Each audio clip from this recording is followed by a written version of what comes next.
మీషోలో నేను ఒక బ్లౌజ్ బుక్ చేశాను అనమాట. అది ఎలా వచ్చిందో చూస్తాను. వైట్ కలర్ బుక్ చేశాను. క్లాత్ కూడా బాగుందండి. వైట్ కలర్ బుక్ చేశాను. ఇది హ్యాండ్స్ వచ్చి 3/4 hands. Back side back open అనమాట. జిప్ ఇచ్చారు దీనికి. ఈ విధంగా జిప్ ఇచ్చారు.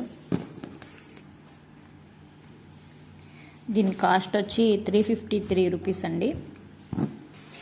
దీని ప్రైస్ వచ్చి 353 అనమాట.